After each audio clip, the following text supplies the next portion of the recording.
जय गुरु जी संगत जी। सबसे पहले मैं गुरु जी के मंत्र जाप से अपना सत्संग का आरंभ कर रही हूँ। ओम नमः शिवाय, शिव जी सदा सहाय। ओम नमः शिवाय, गुरु जी सदा सहाय। गुरु जी की प्यारी प्यारी संगत को मेरा जय गुरु जी, मेरा नमस्ते, मेरा प्रणाम। और गुरु जी के चरणों में मेरा कोटि कोटि प्रणाम। गुरु जी का अनंतम अनंतम शुक्राना है। आज फिर मैं संध्या वेले का शुक्राना सत्संग लेकर आई हूँ, जो मैं आपके समक्ष प्रस्तुत करना चाहती हूँ। संगत जी, ये अभी 10 से 15 दिन पहले का है। जैसे कि मैंने पिछले सत्संग में बताया था कि मेरे साथ बहुत ज़्यादा मेरी लाइफ में इंटरफेयर कर रही हैं, बहुत ही ज़्यादा कर रही हैं। मेरे हस्बैंड को भी ऐसा कर रखा है कि वो उन्हीं की सुनते हैं, वो उनको कभी गलत नहीं ठहराते और मुझे कभी सही नहीं ठहराते। उनके लिए वो ही सही है और मैं गलत हूँ। मैं गुरु जी से यही कहती हूँ कि गुरु जी, अगर जननी ही इतनी खतरनाक हो जो लड़के बहू में लड़ाई झगड़ा करवा रही है, मन मुटाव करवा रही है, तो गुरु संगत जी, बाहर के दुश्मनों को हमें ज़रूरत ही क्या है। जननी को तो सबसे बड़ा गुरु माना गया है, लेकिन यहाँ पर बिल्कुल उल्टा सिस्टम चलता है। वो मुझे दूसरों के खिलाफ भड़काती है, दूसरों को मेरे खिलाफ भड़काती है। उनको यही काम है कि जिनके पास बैठेंगी उनको दूसरों के खिलाफ भड़काती रहती। उनका यही दिनचर्या है। पूरी जिंदगी उनकी इसमें निकल गई। कष्ट उनने झेले हैं, उनके साथ साथ हमने झेले हैं, क्योंकि गेहूं के साथ तो गुण पिसते ही है संगत जी। तो ये मेरा शुक्राना सत्संग ऐसा है कि बहुत दिनों से हमारे यहाँ हमारे घर के सामने गाय पली है, तो उनकी एक बच्चियाँ हुई थी अभी कुछ महीने पहले। अब वो बड़ी हो गई तो सब जगह जाती है घास वास खाने जैसे, और घर जाके जाती है तो सब जने जिसको जो बन पड़ता है देते भी हैं। तो हमारे घर के लोग भी इसको खाना वगैरह, जो सब्जी के छिलके हैं या रोटी जो निकलती है वो देते थे। अब मैं बाहर जाती हूँ तो मुझे नहीं मारती, मैं उसको खिलाती हूँ, हाथ फेरती हूँ, मेरे बच्चे हाथ फेरते हैं, मेरे हस्बैंड भी उसके आसपास से निकलते हैं, मेरे ससुर भी निकलते हैं, तो हम लोगों को वो कोई नुकसान नहीं करती है। लेकिन एक दिन क्या हुआ, घटना से एक दिन पहले की बात है। मैं तारीख नहीं बता पाऊंगी।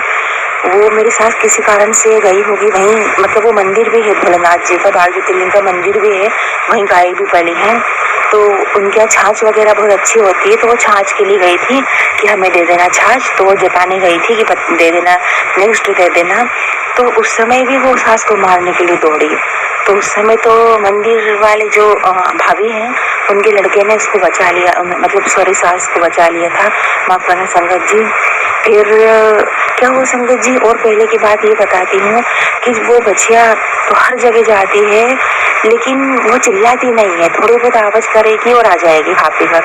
हमारे गेट पर, मेन गेट पे जो खड़ी होती है वो संगत जी, वो इतनी खतरनाक आवाज़ निकालती है कि हम लोगों के कान फटते हैं। आज तक मुझे समझ में नहीं आया कि इसको हुआ क्या है और हमारे यहीं क्यों चिल्लाती है। वो इतनी खतरनाक वो आवाज़ है, या इतनी दुख भरी आवाज़ है कि वो कान सहन नहीं कर पा रहे। ऐसा लगता है जैसे चक्कर आ जाएंगे। शाम हुई और वो बुरी तरह से चिल्लाती है। और शाम हुई मतलब वो पहर, ना वो दोपहर रहती है ना वो रात रहती है, उसके बीच वाला पहर शाम ही कहलाता है। तो वो इतनी, संगत जी मेरे पास तो कुछ स्पष्ट रूप से बता भी नहीं पाऊंगे कि हम कितना तकलीफ में फील करते हैं कि कैसी आवाज़ निकाल रही है, पर आज तक समझ में नहीं आया। तो जैसे कि मैंने थोड़ी देर पहले बताया था कि फिर नेक्स्ट डे जब वो वापस आई खाने के लिए, तो मैं अपनी किचन में खाने में लगी थी। हमारे ससुर पूजा कर रहे थे और सास ने उसको खाना दे के, जो मतलब तसला है एक लोहे का, उसमें खाना देती है, उसने खाना खा लिया। फिर तैसे तसला उठाया, उसने बच्चिया ने मेरी सास को बुरी तरह से मारा। इतना मारा कि कई जगह मारा और वो बच नहीं पाई, क्योंकि बच्चियाँ छोटी सी थी, लेकिन वो उनसे बच नहीं पाई और वो बहुत चिल्लाई। जब कान तक आवाज़ आई तो ऐसा लगा जैसे वो चिल्ला रही हैं, क्योंकि वो नॉर्मली भी जैसे किसी से बात करेंगे या बाहर कोई भी जानवर निकलेगा या किसी के फ़ोन पे बात करते हैं तो बहुत चिल्ला के करते हैं। तो अब ये समझ में नहीं आता कि ये बात कर रही हैं या किसी से लड़ रही हैं या तकलीफ में हैं, ये समझ नहीं पाते हैं कि 12 महीने का नेचर ऐसा ही है। घर में लड़का रहता है तो बिल्कुल चुप रहती है, शांत अच्छा बना रहने का ढोंग करती है। और वो गई तो चिल्ला चिल्ला के पूरी कॉलोनी सिर पे उठा लेती है। फिर मुझे लगा कि जैसे वो बहुत तकलीफ में है, जब तक मैं दौड़ी तब तक वो मार चुकी थी, और जैसे ही मैं आई वो हट गई। तो फिर मैंने बर्फ वगैरह लगाई, तो चोटिल तो बहुत हुई थी, चोटिल हुई थी, वो चोट लगी थी उनको, बर्फ की सिकाई करी। तो मुझे भी गुस्सा आया, मेरे बच्चे आए, उनको भी बताया, तो उन्होंने कहा अब मैं मार मार के भगाऊंगा, अब मैं लाठी से मारूंगा, मैं ऐसा मारूंगा। दोनों बच्चे खूब नाराज हो रहे थे मेरे कि दादी को उसने बहुत मार दिया है, अगले दिन कभी हम ही को मार दे। तो जबकि ऐसा कभी नहीं हुआ संगत जी। फिर मैंने अपनी दीदी को बताया, तो दीदी ने कहा कि तेरे घर में कोई बहुत बड़ी नेगेटिविटी है, जो वो रोज शाम के समय आती है और बुरी तरह से चिल्लाती है। और संगत जी आप यकीन मानेंगे, जिस दिन उसने सास को मारा उसके अगले दिन से आती तो वो अभी भी है, लेकिन वो थोड़ा बहुत शोर मचाएगी और उसकी आवाज में तीव्रता नहीं रहेगी कि चुप है। थोड़ा बहुत जो नॉर्मल बच्चियाँ चिल्लाती, चिल्ला के खाना वाना दे तो ठीक, नहीं तो ठीक, तो वो चली जाती है। अब मुझे संगत जी ये समझ में नहीं आया, एक मेरे लिए रहस्य बन गया कि ऐसा क्या हुआ। जिस दिन सास को मारा उस दिन के बाद से उसका गुस्सा शांत हो गया। लेकिन मैं गुरुजी का शुक्राना इसलिए भी करना चाहती हूँ कि गुरुजी ने हमारी सास को बहुत बचाया, क्योंकि गुरुजी की पूजा मैं ही करती हूँ और मेरे बच्चे थोड़ा बहुत जानते मानते हैं। सास इन चीज़ों में नहीं है कि गुरुजी के हाथ जोड़े, कि पूजा करे, कि कोई भोग प्रसाद लगा दे, कि दिया कर ले, सिर्फ मैं ही करती हूँ।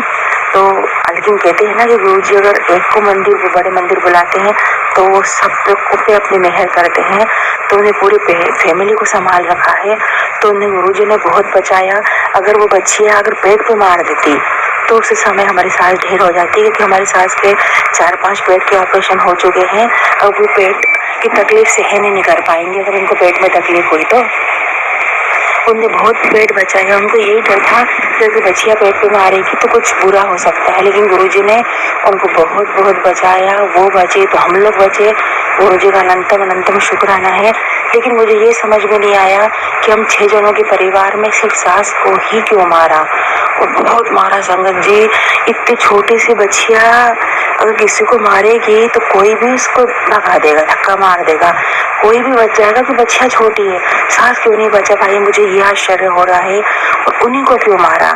और उस दिन के बाद से उसने बुरी तरह से चिल्लाना क्यों बंद कर दिया, तो सिर्फ गुरु जी जानते कि क्या था हमारे यहाँ पर, क्या नेगेटिविटी थी, क्या परेशानी थी, क्या सास के ऊपर था, कि जो नेगेटिविटी थी जो भी था तो वो गुरुजी ने खत्म करा है। हालांकि सास में जो शातिरपन है अभी भी, माफ करना संगत जी मैं ऐसे शब्द बोल रही हूँ क्योंकि बहुत दुखी हूँ, मैं बहुत चोट खाई हुई एक गृहिणी हूँ, एक माँ हूँ और एक पत्नी हूँ, कि मैंने वो सहा है संगत जी इस परिवार में रहकर कि और किसी भी औरत को नहीं झेले, क्योंकि ना वो ढंगी माँ बनने दिया, ना ढंगी पत्नी बनने दिया।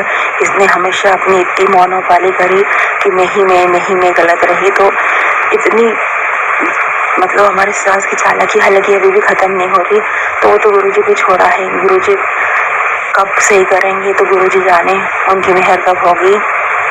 लेकिन संगत जी बहुत बहुत बचाया, इसलिए गुरुजी का बहुत बहुत शुक्राना। वो बच्चियाँ अब आती है, शांति से खाती पीती है, चले जाती है, किसी को भी नहीं मारती। और संगत जी ये जरूर जानना चाहती हूँ मैं, अगर आप लोग कोई समझ सको, आप लोग को मैसेज कर सको कि क्या कारण था, क्यों ऐसी इतनी हावी हुई, क्यों उसको गुस्सा आती थी, क्यों वो चिल्लाती थी बच्चियाँ, अब क्यों शांत हो गई। संगत जी ये एक रहस्य है मेरे लिए।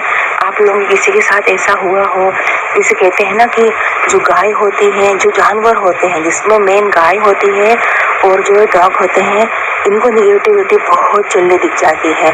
और जो गाय होती है अगर आधा किलोमीटर के दूर सांप हो तो बहुत जल्दी पकड़ लेती है। हालांकि मैं इसलिए भी जानती हूँ, हम लोग जहाँ रहते हैं वहाँ सांप बहुत है, क्योंकि सांप की बामड़ी भी है, भोलेनाथ जी का मकान, भोलेनाथ जी का माफ करना मंदिर भी है, मंदिर में मकान भी है, वो लोग रहते हैं संगत जी।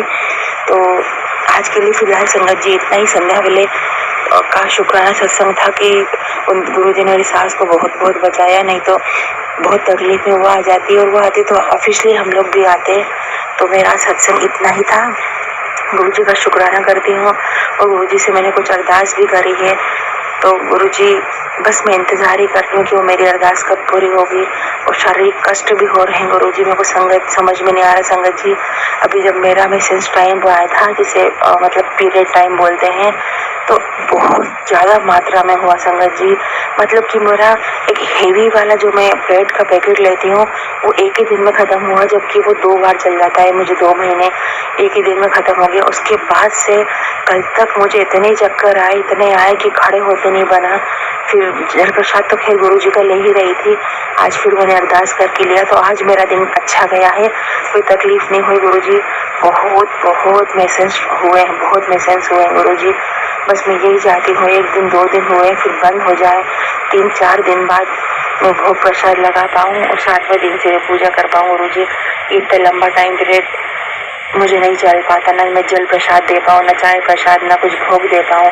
मेरा दिल ही नहीं मानता। खाई जाए, अपन खाए पिए सब करें, और अपना गुरु, अपने पिता, अपने घर के बड़े बुजुर्ग वो भूखे रहे। तो संगत जी गुरुजी से मेरी दरखास्त है, विनती है, अरदास है कि गुरुजी ये जो बहुत ज़्यादा मात्रा में हो रहा है गुरुजी, बहुत कष्ट होते हैं, बहुत कमजोरी आती है गुरुजी, मुझे इन चीज़ों से मुक्त करी। और भी शारीरिक कष्ट है, बच्चों के लिए अरदास लगाई है और भी अरदास लगाई है गुरुजी। जल्द से जल्द गुरुजी मेरी अरदास की तरफ आप ध्यान दीजिए गुरुजी, जो सही हो वो करिए गुरुजी। आप जानते हैं क्या सच है क्या नहीं है गुरुजी। चलिए संगत जी, मैं अपने सत्संग को विराम देती हूँ, बड़ा हो रहा है। और मेरे ये सत्संग जो भी संगत जी अपलोड करें, शेयर करें, तो सब गुरुजी उन पे भी अपनी मेहर बनाना, ब्लेस करना गुरुजी। उनके माध्यम से सारे सवाल के जवाब मिलते हैं, इन्हीं के माध्यम से मिलते हैं गुरुजी। आपकी मेहर इन पर होती है, इनसे हमको मिलते हैं, हम पर मेहर होती है। चलिए संगत जी, ओम नमः शिवाय, शिव जी सदा सहाय, ओम नमः शिवाय, गुरु जी सदा सहाय। सारी संगत को जय गुरुजी, गुरुजी का अनंतम शुक्राना। जय गुरुजी, जय बद्री विशाल। बहुत बहुत धन्यवाद संगत आंटी जी, आपने अपना सत्संग शेयर किया और हम सबको ब्लेसिंग पाने का मौका दिया। संगत आंटी जी, हमारी अरदास है, गुरु जी से हमारी ये कामना है कि आपकी अरदास जल्दी से जल्दी पूरी हो। गुरुपा आपको और आपके पूरे परिवार को ब्लेस करें, हमेशा आप लोग के साथ रहें, आप लोग के अंग संग रहें। जय गुरु जी, शुक्राना गुरु जी। संगत जी, अगर आपको भी अपना सत्संग शेयर करना है तो वीडियो के नीचे डिस्क्रिप्शन बॉक्स में एक व्हाट्सएप नंबर और एक ईमेल आईडी मिलेगा आपको, जिस पर आप अपना सत्संग लिखकर या फिर ऑडियो रिकॉर्ड करके भेज सकते हैं। संगत जी, गुरुपा की कृपा से आपका सत्संग भी गुरु परिवार में ज़रूर शेयर किया जाएगा। जय गुरु जी, शुक्राना गुरु जी।